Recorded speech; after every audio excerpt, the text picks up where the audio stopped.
evening guys. Gawa po ako ng palamig. Ito po yung gulaman. Lagyan ko po ito ng sago at saka para bukas paninda po ng sa eskwelahan na pinapasukan ng anak ko. Ito po yung ginagawa ko ina-slice ko po siya ng maliliit para po lagyan ng sago, ng ice po yung parang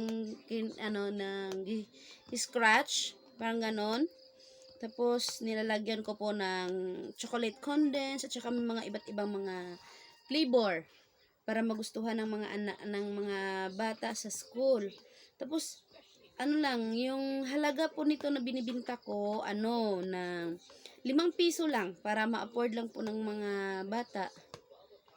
Guys, ito po yung araw-araw na ginagawa ko para po sa pang-araw-araw namin nga panggastos namin mag-asawa, tapos pangbaon ng anak ko. Dito din kami kumukuha. Tsaka iba pala please subscribe pala yung channels ko, Andre24 ng TV. Sana matulungan ninyo ako guys sa pagbablog, kasi minsan ang ibang tao nagsasabi na sa akin na wala daw ako makukuha sa pagbablog ko para sa YouTube.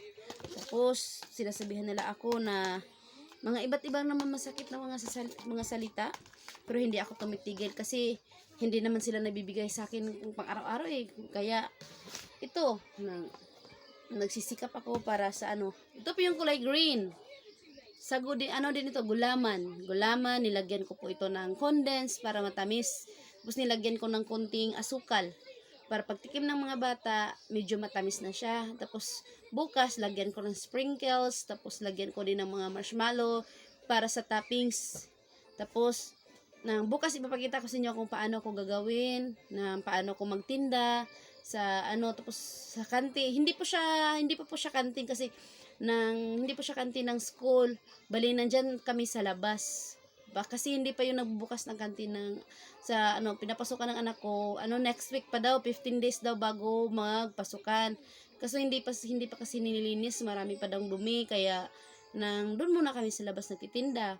Mga next week or pagkatapos ng mag-meeting po nila ni ma'am, mga guro sa pinapasukan ng anak ko, tsaka pa ako papasok sa kantin. Kasi yung ibang kasama ko, wala po silang mga papel. Ako meron na, nagkuha na din ako ng health card para nagpa-x-ray ako, nagpa-medical, kung malinis ba, kung may sakit ba or wala. Thank you kay God nga, thankful ako nga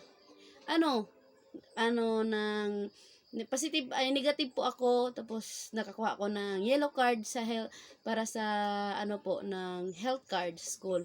Kasi ang paninda ko po lahat halos niluluto kagaya ng hot cake, ng pamaypay, tawag dun sa kumbo, barbecue, ng maraming iba, minsan may mga din ako ng hotdog, ng chicken joy, pang ulam. Ang chicken joy tig-20 lang, tapos yung hotdog at saka ng lumpia, ang hotdog tag 10, ang lumpia naman tag 5.